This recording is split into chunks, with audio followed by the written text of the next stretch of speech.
This is One on One.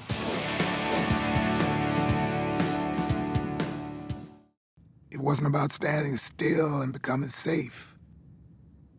But I've always been the way I am, been like this all my life. If anybody wants to keep creating, they have to be about change.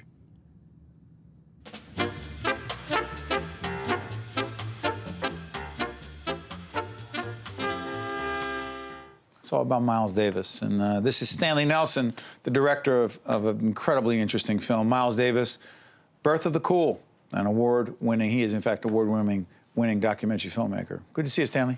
Good to see you. So, I remember the first time I heard Seven Steps from Heaven, right? Listened to it years back. So, wow, I started reading about Miles Davis.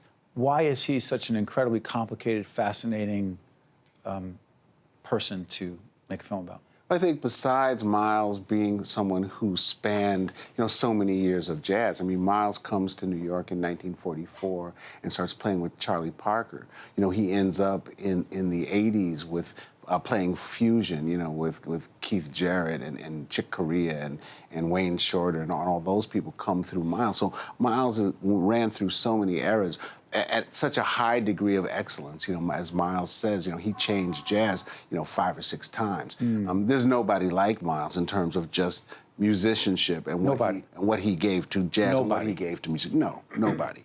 But also Miles is so complicated, and that's what makes him so interesting. He made such beautiful music, such tender music, Seven Steps to Heaven, of course, Kind of Blue, that whole album is so just, a classic. I'm thinking about the cover of it right now. It's a blue cover. I'm just thinking about it right now. Yeah, I mean, everybody knows, and it's just a beautiful album, but Miles was so complicated and hard to get along with. Was he nasty? And he was nasty. He was nasty, and for so on many stage, people. I'm sorry for interrupting. Both? No. Musicians, all the musicians that played with Miles loved him. They loved him. I mean, and he could be mean to musicians, but once you were kind of in his band, in his circle, you were family. And so those people really loved him. But to his family, to the people who loved him, to the women who loved him, and to the women who I truly believe he loved, he was not nice. Not. And you decided to, and by the way, you have this long history. Remind folks of some of the work that you have done, the iconic work you've done, particularly around the African-American community, culture, and artists. Go ahead. Yeah, we just did a film that was on PBS called Boss, The Black Experience in Business. Before that, we did a film called Telomere Rising about HBCUs. Before that, the Black Panthers, Vanguard of the Revolution, Emmett Till, Murder of Emmett Till, Freedom Riders, Freedom Summer, a bunch. Yeah.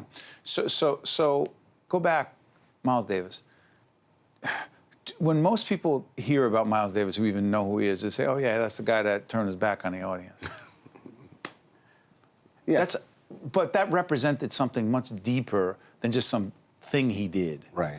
We have a great story in the film because a lot of people don't know Miles Davis, around 1956 or so, he had an operation on his throat.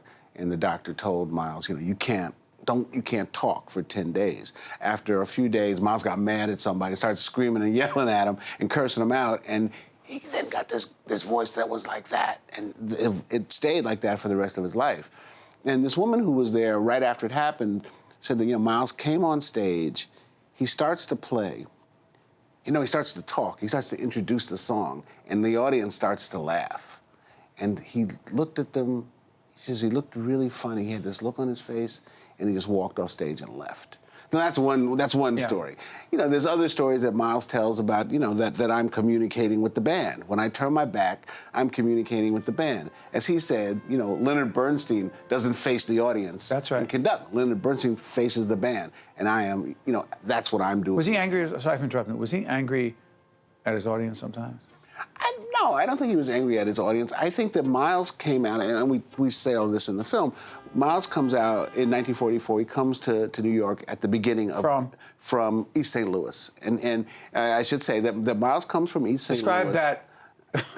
You say East St. Louis, people go, oh yeah, Cardinals? No, not the Cardinals. No, East St. Louis was the ghetto. East St. Louis was a black community, but Miles was rich. in terms of African Americans. His father was a dentist.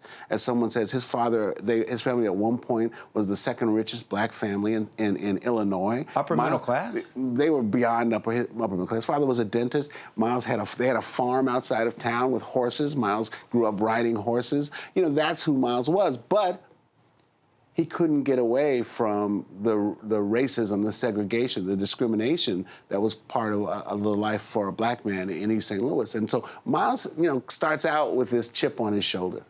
So interesting. When I think about Miles Davis, and others do, commercial success versus being the artist, the true artist that he was, along with people like Charlie Parker, how much was commercial success important to a Miles Davis? I think that Miles was one of those people, and they're very rare, you know, who can combine artistic success and commercial success, you know, and both of them are part of who he was. I mean, Miles Davis loved the lifestyle that became his. I mean, Miles was famous for the, you know, beautiful women, for the fast cars. Did he make big money? For the clothes. Yeah, Miles made big money. He did. Miles signs with Columbia in 1956, and basically they give him carte blanche. And he's with Columbia for over 20 years, and he is up there. He's like a pop artist to them. He is their star, and he's making big money. He's on a salary, and so, you know, that allows him to do so. So here's the thing. Sure. That I love about Miles. Miles had 2 jobs in his life. He was a newspaper boy for a couple of weeks, and he was a musician. Wow. He never had another job. That was Miles. He just Davis. worked. He just worked at music. Drugs a part of it? Drugs were a part of it. How big? They're a big part of his life, and we talk about that in the film. You know, it's warts and all in the film, and that's who Miles was. Miles had an incredible experience in 1949. He goes to Paris, he goes to France, and he sees a whole different lifestyle. It's something that it's very different, you know, for him as a black man. Excuse me, black men, mostly men there. Blacks were treated differently. Yeah, very different. He sees for the first time that you know, he's kind of celebrated, and also jazz is celebrated in a different way. So he's hanging out with Picasso. He's hanging out with the stars there, and as an equal. And he comes back here after being begged by Kenny Clark, the drummer in his group. Kenny Clark says, "I'm not going back to the U.S. They loved it that much. I'm staying." He stays. Miles also falls in love with a beautiful artist there, Juliet Greco, and they have this huge romance. He comes.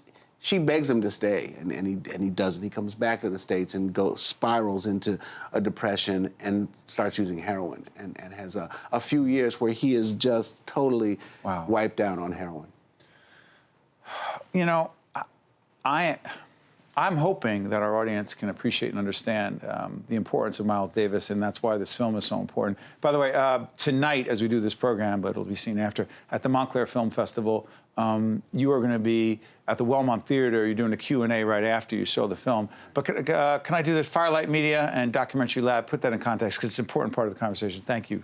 Yeah, one of the important things that I do at this point in my life is we have what we call the Firelight. That's my company, Firelight Media. Yes. We have a Firelight Documentary Lab, and we work with filmmakers of color. We've been going on for 10 years. We have 80 graduates, and we work with them and mentor them to help them get their film made, done, and on the air. Why is that so important here? Well, these are feature-length documentary films, and it's really important to me because when I was growing up, you know, when I was coming out there in the film world, there were government programs. WNET had a program. That's right. You know, to get people involved in film, and those have all gone away. And so, you know, one of the things that we try to do is institutionalize that again. And we work with a lot of other filmmakers, you know, veteran filmmakers like myself to provide mentorship to other younger filmmakers making their first or second film. And we've been hugely successful. We won a special jury prize for our film, Always in Season, by Jackie Olive at Sundance this year. We love what you do. Yeah, we had opening night film a couple of years ago. So, you know, we're just chugging away. You were born to do this, not just be a filmmaker, but to mentor and teach others. And I want to thank you for joining us. Stanley Nelson, director of a film that has to be seen, Miles Davis, Birth of the Cool. I'm going to try to head back to Montclair and see it tonight at the Montclair Film Festival. An award-winning documentary filmmaker. Thank you so much. Appreciate it, Stanley. Thanks. Great to see you again. You have an open invitation here. This is the Tisch WNET studio. We'll be right back right after this. One-on-One with Steve Adubato has been a production of the Caucus Educational Corporation, celebrating over 30 years of broadcast excellence. This special edition of One-on-One with Steve Adubato is brought to you from the Tisch WNET studios at Lincoln Center. Funding has been provided by Fedway Associates, RWJ Barnabas Health, New Jersey Sharing Network, Valley Bank, United Airlines, Berkeley College, and by the Fidelco Group. Transportation provided by Airbrook Limousine, serving the metropolitan New York, New Jersey area.